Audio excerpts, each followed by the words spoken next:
Right, a couple of weeks ago now I made a video on Glacier gold farming and I wanted to go back to it and refine it a bit. I now fully believe that this is the best tier 16 gold farming strategy in the game when you factor in how cost efficient it is. There's some gold farms out there that puts up similar if not slightly better numbers, however a lot of those have a 80 to 100 chaos buy-in per map for purely farming gold, while this one puts up similar numbers with less than 10 chaos investment per map and you're making your money back plus more. I'll explain the strategy in a bit, but real quick, as you can see here, I have 0 gold and I'm going to show you how much I have after 20 maps of running with this strategy. Also, the time down here, 10:41. Alright, and we're done, and the time is 13 past. I started at 41, that's what, like 32 minutes, and we ended with 650,000 gold in 32 minutes, and a lot of loot. I also had to dump a bit of loot over here. I'll go over the amount made because you are making a significant amount of money with this strategy, but I will say I was leaving out a lot of gold to try and run this as fast as possible, so I'm going to real quickly do another 20 maps. However, I'm going to full clear the entire map for each of them in case you want to know how much gold you can get per map rather than, you know, if you run it as efficiently as possible, since that's skewed by what build you're running, how fast you are, you know, you get the gist. So I'm going to run another 20 and I'll quickly cut back to that.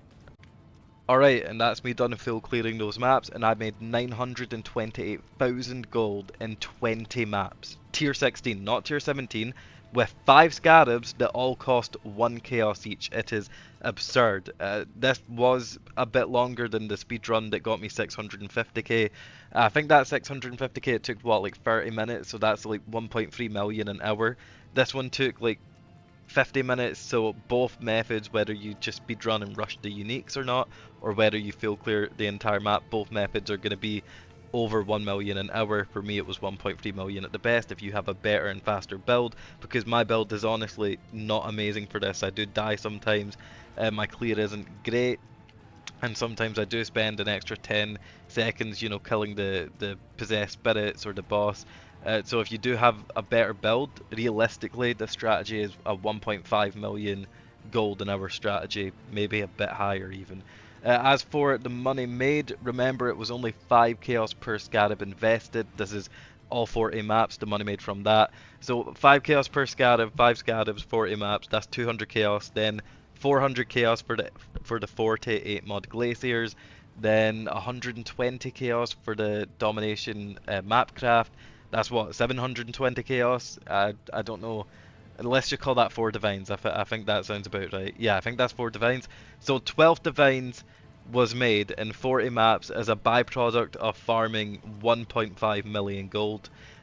This strategy is easily, in my opinion, uh, the best. I'm sure other people have their own preferred strategies, but in my opinion, nothing beats this because of the investment being so incredibly low and because of the gain being so incredibly high. Alright, now let me actually explain this strategy. It's mainly just an updated version of the Glacier strategy I put out 2 weeks ago, but much more defined. You use 8 mod glaciers as usual. I will say none of those 40 maps were done with any item rarity, no item rarity support, no item rarity on my gear. So if you have item rarity, you can be getting much more gold. That was a 1.3 million gold an hour strategy for me without any item rarity on my gear. I will also say I did test out the item rarity chisel on 6 modded glaciers to see if you get more gold. You don't, you get significantly less, so just stick with 8 mods.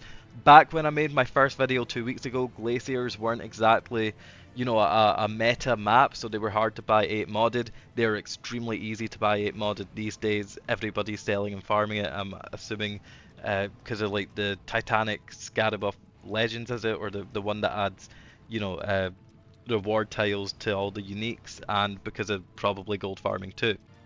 But 8 mod glaciers, and then for the scarabs, 2 torment scarabs. I'll get into this in a bit. We did not use torment at all in the old strategy. 1 titanic scarab, 1 titanic scarab of legends. Last time I said to use 2, 2 wasn't working back then. I don't know if they fixed that. Even if they have, we're still only running 1. And then this is the biggest difference maker compared to the old strategy. Influencing Scarab of the Elder. Usually it's only going to add Elder mobs, and those aren't going to be dropping much gold. It'll still add a, you know, a few thousand gold to your map per map. But occasionally, every few maps, you're going to be proccing null portals, and all of those null portals are unique. They'll get buffed by the Titanic Scarabs, and every single one is going to be dropping a few thousand gold. On the maps where you get null portals, you're going to be making anywhere from 70 to 90,000 gold in a single map. And as for the map device craft, I use Domination. Realistically, Anarchy and Torment are going to be better as you've wanted to clear the maps faster and have no added time. Both Anarchy and Torment will add time. Rogue Exiles are extremely tanky, which is why we're running Torment over it. And Tormented Spirits do sometimes run away, and at that point it's just better to leave them rather than chase them around. In the 20 maps where I full cleared it, I did chase them around, and that's why there was such a large difference in gold.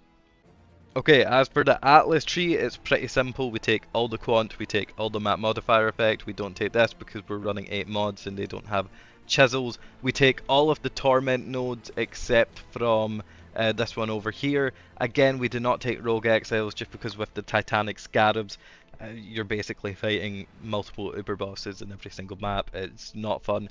If you have an insane build, realistically running both Torment and Rogue Exiles are going to be the best bang for your buck. I might drop Ritual, but there is a very specific tech with Ritual that can get you, up to 10,000 plus gold at the end of every map. Bonus, I'll explain that in a bit. Maybe you drop just some Scarabs if you don't care about making your money back or making profit and you just want to farm gold to add the Rogue Exiles, but we do not take Rogue Exiles. We take shrines. We obviously take Eater of Worlds because we want quant, and also like scarab duplication chance is pretty good. You're dropping a lot of scarabs from all the uniques, especially because of this right here. Unique monsters in your map have 200% increased chance to drop scarabs. This one isn't as important because it really only applies to that final big goat. All the other little goats will not get this bonus, but I just took it because why not? We also favourite the ambush scarabs because those scarabs are extremely expensive, and ambush is the meta right now, so that's not going to change. And that's pretty much the tree. Just map modifier effect, quantity, scarabs, tormented spirits, and shrines, and Eater World altar. Okay, so that ritual tech, it's not really a tech, it's mainly just how ritual works, but we run ritual for the packs. However, if ritual does spawn in the boss room, that is the one time we do decide to run ritual. After you've killed all of those unique mobs, the 8 whatever little goatmen, the big one, and all of the tormented spirits, you activate that ritual altar in the boss room, and it will have a massive gold and loot explosion at the end. I think the most I got from that gold explosion was 20,000. Usually after that one ritual I'd leave the map because I don't want to backtrack for the other ritual altars when you can just be running a brand new map. However, if you do want to get as much gold out of your map as possible, you can probably backtrack and go clear all of the other rituals and get a massive gold explosion from each of them. Okay, and here's me running a quick example map from earlier. I started at 785,000 gold. I wanted a map where I procced the null portals to show you just how crazy this can get. So I am including a high roll technically, but you do get null portals semi-often. You can see you get scarabs from them, pretty good ones. I had all scarabs under 2 chaos hidden on my filter. I think it was even hiding some ones that are worth like 4 chaos because they're constantly fluctuating. You can see right there, a lot of gold, good scarabs. The null portals are absolutely insane. You do get 6 link conversions a lot of the time. I've had that like a good 5 times over the past couple of days, uncorrupted 6 links. You get a lot of unique bells. I will say in the 40 maps I probably dropped like, I don't know, like 100 okay, maybe not 100, but a lot of unique bells, more than the amount of maps I ran. So if a lot of people see this video and everybody starts running it, someone's going to get a headhunter, someone's going to get a mage blood. This is at the same time a really profitable strat, decent amount of scarabs, a lot of uniques. I got some decent uniques worth like 40 chaos in just the 40 maps I ran. If I'm going to run this for a few hundred maps, I'd fully expect, uniques worth multiple divines.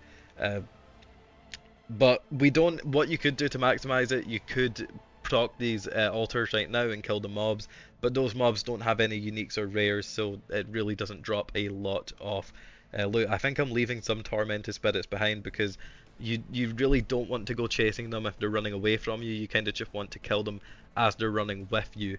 Otherwise, it just adds too much time to the map. But you can see here, you get a lot in the boss room. The ritual altar did not spawn here, but I showed a little clip earlier. If the ritual altar did spawn here, then this map would have been crazy. We started with 785,000. I will say, sometimes this boss just one-shots you like that, right? In that case, sometimes it's better to just not run the boss. I decided to run it because I wanted to see how much gold I get completely, but you do sometimes just get completely destroyed by this guy. Um, he's not important to kill at all. You still make your money back without killing him. You still make a lot of gold without killing him. We started with 785,000. We ended with 845,000. That's 60,000 because we got the null portals. You know, pretty decent loot.